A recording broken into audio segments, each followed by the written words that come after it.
knew I was dying, and I cried out, "God, forgive me." In that nanosecond of death, I realized all that I had been given, all I had been blessed with, and I had never once thanked the Creator because I couldn't find proof of His existence. We talk about heaven is real, but so is hell. I cried out, "God, help me, help me." I who should expect nothing because I gave Him nothing, why should He help me? Because He's the God of never too late, if you are contrite.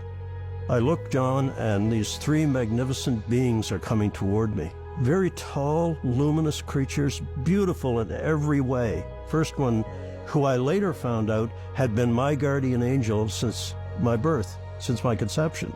The tall angel came forward and said, "Would you walk with us?" We walked down this beautiful 10 to 12 foot wide path lined with flowers of colors that I'd never seen. And I think what happens is God knows us each so intimately, He tailors our experience to the life we had on earth. So for me, when we rise up, I'm looking down on the holy city. He gave me an aerial view of heaven, I suppose, because I was a pilot. We came back down and resumed the walking, and I've always loved horses. The guardian said, "James, look," and then behind a group of trees came three of the most magnificent horses I'd ever seen. And as I'm standing there, I look up in the sky of heaven, and I see these brilliant streaks of light going straight up. And I said, "What are these?"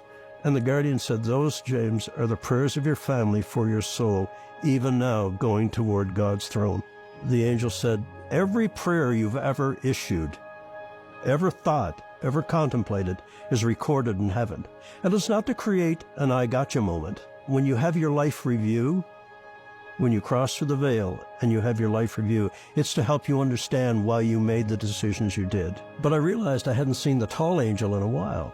And so I turned to look, and the tall angel was bowing very low, and he was facing this other tall, commanding figure. It was as though this golden liquid light flowed down all sides of this magnificent figure, and the flowers that were already in bloom, when that golden light flowed over it, they bloomed again. And that light pooled around my feet. Suddenly this knowledge of who I was looking at, and I'm looking none other than Jesus Christ, the Son of God, someone that I thought was just a Jewish legend. And here I am looking at this magnificent being.